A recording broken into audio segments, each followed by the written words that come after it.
Hello. Welcome back to Melon Live. Back again. Another exciting week. I'm excited. It's been a pretty busy week. A lot of just working, trying to figure out new stuff to work on Melon, working in the socials, working in the community, talking to everybody. So it's been a fun week. If you guys have any questions, let me know in the chat too. I'll be in here answering questions. See, Generation 34 says, would love if y'all made a YouTube live chat poll feature to integrate with Melon. That is a great idea. I'm gonna screenshot this. So what I do, I'm the community manager here on the channel. So a lot of times what I do is I'm in there responding to social media and just trying to figure out what's going on and report it back to the team. So suggestions like this, we always appreciate it. And I'll make sure I forward that information to the team and see if it's something that we could work on. So of course, if you haven't signed up to Melon, Melon's incredible live streaming studio, multi-streaming platform, content. If you want to do podcasts, it's a great hub for creating that. We got a free version, which has a lot of great features, but of course the pro version comes with so much more. And if you ever need help, support at melonapp.com. You can contact us. We're here to help. And of course, I'm always on socials answering questions. So, want to know anything, have some suggestions or anything, let us know and I'll be happy to try to help you. So last week we were talking about finding and inviting the right guests. And this is why that's so important. Growing your network, finding new audience and new viewers. And then great for networking and just business in general. It's just meeting new people, getting to interview people, learning new knowledge, to me is a great way. So finding guests to me is super vital for live streaming or whether if you're podcasting. And then I got a couple questions about making your live streams more interactive. So we went over how to set everything up. We went over how to go live on multiple platforms. We went over how to get the right guests and how to come up with topics. So how do you keep it interesting? How do you keep it exciting? And I was interested in this topic because every week I'm trying to come in here and make this show a little bit better, tweak some things, add new stuff to it. So for me, it was great research also, just to figure out how can I do things differently? What can I add to make this stream more interesting, more exciting for you guys? So it was helping me, and I hope it helps you guys, me sharing the knowledge that I've kind of picked up and what I've been researching and what I've experienced. So why the interactions is important. Live streaming is all about community. It's all about conversation. It's all about story. So if the community is not interacting with you, it's to me, it's much a harder battle, right? So trying to get interaction is super key to me because one, the algorithm favors engagement, right? If you notice any kind of social media post, any kind of live stream, the more comments, the more views, the bigger the engagement, the more they push that out. Because long story, it's more ad friendly. We're all in the advertising business in the content game. They're trying to put ads on our content so they can make money and you can make money also. So the more engagement, the more viewers you're getting on that said content, the better the algorithm on social media pushes your content, right? So the more comments, the more engagement, the more likes that you can get from an actual live stream or video or any kind of content that you're putting out, the better. And of course, you're gaining a relationship with your audience, which to me is key. You can meet people that you're gonna do business with, friends, just great people from live streaming. So that is a super great benefit for making sure you overly kind of interact and you're focused on the community. And then you can share your ideas and your products to me a little bit better. So ways to interact with your audience. Simple way is engaging questions. And this works across all social, not just live streaming, but podcasting, Twitter, Instagram, any kind of content that you're making, trying to ask really engaging questions, just to get responses. When I'm writing a copy for the social media, I try to include one of those a day of a question that everybody can kind of relate to and kind of comment on. A lot of times you'll see people say, what kind of content do you make? What's your location? What's a tip that you learn? What is your biggest lesson? Those are great questions that anybody can answer and give a great, it can start a conversation, and it's also great for generating ideas. So I try to always kind of find those kind of questions. I'll prep a few and just kind of always have them in my memory, just so any time that it's like a conversation and I need to get something flowing, or I need a point to go, or I want more engagement from the chat, it's always easy to kind of do it that way.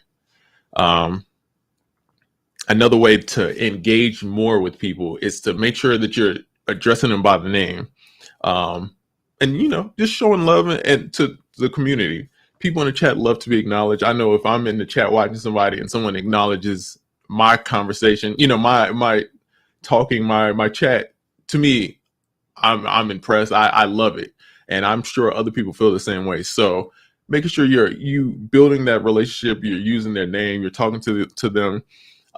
It's going to really help with the engagement and growing your community and getting people to interact with you more. I know I said this previously on a live stream, but it's kind of like with DJing. So I've been a DJ since I was a kid, right? And the hardest part is getting the initial people to dance, right? So it's always good to have that one person that doesn't have that barrier and will go out and dance, because once people see one person dance, everybody else, it's easier to get them to dance. And the same thing goes with social media. You need those initial comments. Once you get those initial comments, more people feel easier to comment, or they see it and they're like, oh, what am I missing out? Why is everybody commenting on this piece of content or this live stream? So I have to figure out what's going on. So that's just something to keep in mind, just to you want to focus on engagement and just making it an interactive thing. To me, that's the great thing about live streaming, is that it's interactive, that you can communicate with the people, and it's different ways to, learn and kind of grow with each other. So we talked about warming up your audience with easy questions. We talked about using the name and just kind of building that relationship, rating things. So like putting something on a scale to 1 to 10, or what do you think about this? Those to me are great questions, especially product related. If you got a new product and you're live streaming, or you're doing a new series and having the community rate that, it could be a good way to get engagement and feedback, so you can kind of know how to make adjustments, get some good feedback and responses, and put you in an authority kind of spot. So the great thing about Melon is, to me, one of the greatest parts is like the interactive features, right? So with Melon, like you'll see me do, when people write in the chat, I highlight the chat and place it on the screen. I'll show you here, but it's very easy to do. If you just see any comment, you can hover over it and it'll say show on screen. To me, I really love that. It's one of my favorite features in Melon, because again, it's just showing acknowledgement to people, showing that their comments are acknowledged, and their time that they took out to write to you, even though it's quick, it was still worth it and it's validated. So I love the chat highlight feature. I feel like everybody should be using it. It's just super great for engagement. Another really fun one is the reactions. Funny moments happen. You get donations, you hit a new goal or anything, the reactions are really good. Within Melon Studio, super easy. You just go to the reaction button, then you can hit like cheer, chant. I do want them to add, it's the air horn, the ba, ba, ba, ba, that one, the soccer air horn is what I like to call it. That would be a great addition. Maybe I'll make that for them and see if they could add that in. And then Streamlabs has widgets built in. So we have Streamlabs widget, and then you also have CloudBot. Streamlabs widget, you can do donations, you can get alerts. So if you're familiar with like gaming and like Twitch streaming, you'll see a lot of streamers, they get the alerts that pop up on screen, and it shows who made the donation, and it shows like a little animated GIF, and it just makes the show more interactive, which it seamlessly synced with Melon, so it's super easy to set up. It takes no time, and you could easily add that to your streams. To me, it's one of my favorite things, and they made it really easy. Just because before it used to be a difficult thing in streaming. To me, when I first was starting to learn about streaming and I was trying to set it up, before I learned about Streamlabs and everything, doing donations and all that and set up the alerts, it was so difficult. But they've made it so Melon, it's super easy. So make sure you have that set up, because it's cool just seeing something flash on the screen, breaks up the monotony if it's just you talking. And then again, it's social proof. It's showing that other people are following you, other people are liking your content, which gives people the idea like, oh, I'm not following this person, I'm not subscribed to this person, let me go do it. It's kind of like why like every YouTuber says like and subscribe on my channel, and it's like everybody knows, and it's like the running joke to say that, but it's important because a lot of people aren't liked and subscribe. So it's like you need to remind people this is what you need to do. So always, remember call to actions. And a way to use the call to actions would be the banners in Melon or the tickers. Like you see at the bottom, I have new feature, the portrait streaming mode, which is great. And then I also have the social medias at the bottom. So these are two just small call to actions just to get people's attention. So it's always a way to direct people towards something. And again, it's interactive. It's something moving across the screen. It breaks up the focus always just being on solely one thing. And it just makes it a little more interactive, gives people instructions. If you want them to go somewhere, do something, you want them to comment a certain kind of thing on your stream, it's all right there. So it makes it spices up a little bit, makes it a little more interactive. And then one of the greatest things for interactions is having a co-host. Co-host feature with Melon lets someone else kind of help control everything and control the different aspects, as whether it's screen sharing, doing reactions. So you could focus on talking, and then somebody else could be in the chat showing, highlighting chat comments, doing reactions. So to me, that is ways with Melon that you can easily, with a couple clicks, kind of increase the engagement and the excitement of your live stream without having to do barely anything. Like the overlays, we have a lot of great designs already in there, and then you can easily add more. We have a blog about how to design in Canva, more just like your overlays if you want to do something custom. But I really like the ones that we have actually in the studio. The designs are really well. We always kind of switch them up in our meetings. So we'll go from, super modern style to a cat and dog floating over your head, floating around, which is all cool. I really enjoy just seeing the different aspects, and it's kind of something for everybody. So I would go through, look and see what kind of designs stand out to you and which can apply to your stream and for your branding. So make sure that you following up with comments. Again, all social media across the boards, comments. When you comment on a comment and that person comments back, it's all engagement.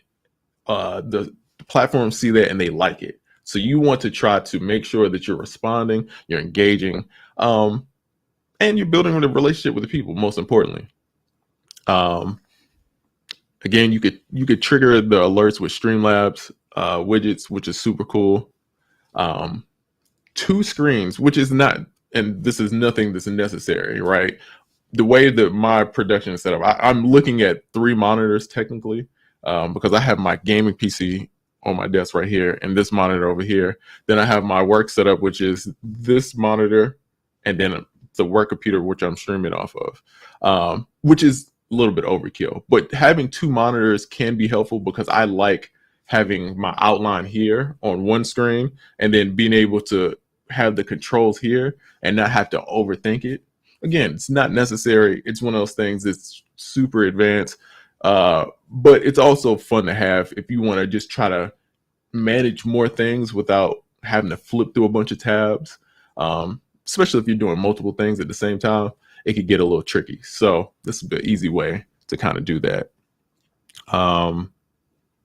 And then just make sure with your interactions, don't overdo it. Like, you don't have to have everything all over the screen. You don't have to always be doing reactions. You want it to be natural. You want it to go with the flow, and just focus on quality. Um, really focus about what your audience is looking for and what they enjoy. If they say they enjoy something, try to do more of that. If they, they say they're not really interested in something, try to do less of that. And just try to grow that way. Question and answers is always good. Like, basically, when I'm on here streaming, of course I try to teach. I try to give as much knowledge as possible. But also here, I'm here to answer questions. And it helps us too, because we get to learn better about what the audience is looking for. I've learned probably more from in this whole journey of learning about Melon and joining the company and doing all this. I've learned a lot from the team, but I learned a lot from just having to respond to people and being in the community and learning just the different perspectives, that people go through with live streaming. To me, it opened up my eyes to so much stuff. I'm like, man, I never thought about this like that. So it's cool to see. And comments are always great. The interaction from people to get those different perspectives, always insightful. And there's always, and we talked about it in the previous, great for future content. Like, again, always look through the comments. Always, like I said, I'm screenshotting. I'm keeping these comments. I'm making episodes about, whatever you guys suggest. The past, I'd say 3 episodes have been comments. It's been somebody in the Facebook group or on Twitter and like, hey, I have a question about this, or I don't know that. And I'm like, oh, okay, good idea. Let's make a live stream about that. So, good thing to remember. Look at yourself on screen. Practice. I feel like I'm getting better. Just knowing where the camera is, knowing where I should look, knowing where to focus. Just doing it repetitively. To me, it makes it more interactive, because when you're looking at the camera, it's like you're looking somebody in the eye. It takes some getting used to. To me, it feels unnatural. Just like, I don't know, it's just a weird thing just staring at a camera in your room by yourself. But again, it's practice. Once after you get off of the initial, I'm overthinking everything, or I mean, I overthink stuff. But if you get over that initial thing, it's very harmless. It's nothing. So it's like, I enjoy it now. It's like before, where I would be like, man, I don't want to do this. Now I'm like, okay, cool. I'm here. I'm comfortable. I get it. I know what it's supposed to look like. And a lot of that came from having a good setup. Ease of use, knowing I could just pull this up and it's going to look good. So I'm glad Melon helps with that. And then make sure that you, if you're doing any streams, that you just kind of prep beforehand. I always try to do an outline. I always try to get the graphics needed, or videos just kind of prepped and kind of put together, just because it's going to make it more interactive. But you want it to be you don't want to be fumbling through any files or anything during the live, because that could be horrendous. As someone who's fumbled through files on a live, it's not a good thing to deal with. So if you can, try to prep as much as possible. And if y'all have any questions, let me know in the chat.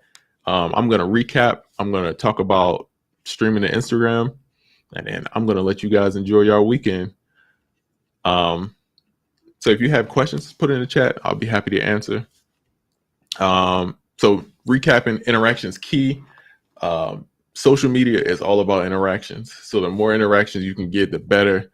Your content's gonna get out there further. You're gonna grow a community. More people are gonna be invested in your story. So all around, one of the best things that you can do. Questions you could use are ratings, questions and answers, basic questions about location, what do they do, stuff like that are always good to get people to speak. Icebreakers, easy questions just to kind of get people in there. Cyborg for life, how you doing?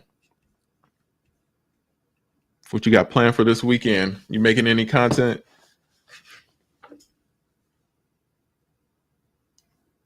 And then, okay, make sure the conversation doesn't end once the live stream is over. Again, if you want to have a conversation with me, I'm in the Melon community. I'm always there answering questions. Twitter, LinkedIn, Reddit. I'm in the community answering questions. So it's always good just to keep the conversation going. And again, you guys help provide me with new ideas for new shows. So it just keeps going and it keeps going. Using the Streamlabs and CloudBot widgets are a great way to keep everything nice and engaged. With the Streamlabs widget, you can do donations, you can do alerts, and just kind of spice up the stream. With CloudBot, you can moderate the chat, you can do certain messages just to kind of keep people engaged. So it's really good for that. So did a live stream last night trying to figure out topics for my next roundtable discussion. The audience loves that big engagement. That is very true. And two, if you're looking for ideas for content, man, don't be afraid to go on social. Ask a question I've learned in marketing that really helped me is, what is your single biggest challenge when it comes to blank? And it applies to no matter whatever you could think of, it applies to, because from there, you already know that you could just reverse solve it and then give them that solution.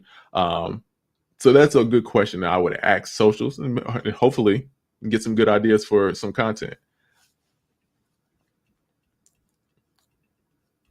Make sure you add banners and tickers to your stream. I feel like that always adds a little engagement, a little spice to it. Just making it more appeasing to the eyes is always good. And again, you don't need any fancy equipment. Melon is super easy to set up. You can just webcam, just use your computer really. But webcam and a mic, and you could like really make quality productions. And of course, the better the equipment is, the better the quality, of course. But it's easy to get started. You don't have to overdo anything. So just feel comfortable in what you have, starting somewhere, creating content and getting comfortable in that, and then always can move up to bigger and better things. And then just remember, practice makes perfect. Engaging with people, talking, and all this stuff is kind of it's different. So the more you practice, the better you'll get at it. Let's see. Cyborg says, I also found for any stream over 30 minutes, I try to add timestamps. They love that for easy locating of the topics. That is a great one. That's a great one. That's really great because it's so convenient. I love when I see a video and it has the time markers. I'm like, all right, let me skip past all the stuff I already know. Let me get straight to the point. That's a very great tip. I'm gonna have to make sure I add that to the repertoire. I appreciate that. And if you okay, so let's see if there's any more questions. If not, I'm gonna go over streaming the portrait mode again. It's just so good. I'm excited about portrait mode. So we have a guide. I don't know if last week this was up, but we have a guide about how to get on Instagram directly. It's Instagram the way a lot of these companies work is they have like open APIs. And again, I'm not on the dev side, so I'm maybe saying this sort of wrong, but I get the general that it's open, right? So most people, you can apply and you can get in. Instagram makes it very difficult to stream normally, like not like how Facebook is or whatever it is. So this is a easy way with Melon that you could get that 9x16 step by step, super easy. We broke everything down about how you can grow using Instagram. So tips for posting, and then how to go live using Melon. So you could go live from your computer. You could screen share. You could do different things that just going live from the phone won't give you access to. And that's what I really love. Like, if you want to do a product demo, if you want to show your screen, if you want to have multiple people in there, like a Q&A and show your screen, you couldn't do that on the native Facebook app. So this gives you a lot of flexibility of what you can do. Same things you could do in Melon, you could do on Instagram Live now or Facebook Live. So we go through all the steps here to get that set up, and it's super easy. It's just using your stream key and your the custom RTMP. Super easy to set up. Portrait mode is great. One of my favorite features that we've added since I've been here. This is probably one of my favorite ones. and I actually got a chance to kind of use it a little this weekend, recorded some content. So I'm excited about this one. And people really seem to love it. The numbers are doing great. Like, people are really enjoying portrait mode, and I think the way content is going, um, it's going to be one of those things that people are really going to find useful. So I'm excited about that. I don't see any other questions, um, but I'm excited. Next show, I'll have some good information for you guys. If y'all have any suggestions for shows that you would like to see, suggestions for features you would like to see for Melon, you could hit us in the Facebook community. I'm always there. Twitter, Facebook, any of those socials, I'm here responding. And I would love to get suggestions for anything, especially if you guys are having trouble with anything. That's what I'm here for, is to try to make that creating content a little bit easier. And so if I could do that, please let me know. I enjoy doing these streams. It's always fun talking with everybody, and I get to learn more about something that I'm really into. So it's always like a win-win. It's like I get to interact with great people. I'm learning about streaming. I get to teach people about streaming. So it's fun. I enjoy it. So hope to see you guys next time. Enjoy your weekend. Please create some content. I want to see everybody streaming, going live. Tag us. We want to see your setups. We want to see what kind of content you guys are making. We enjoy seeing how people are using Melon. So if you're doing using Melon this weekend, tag us. And I'll be on socials to check it. Thank you. Have a good one.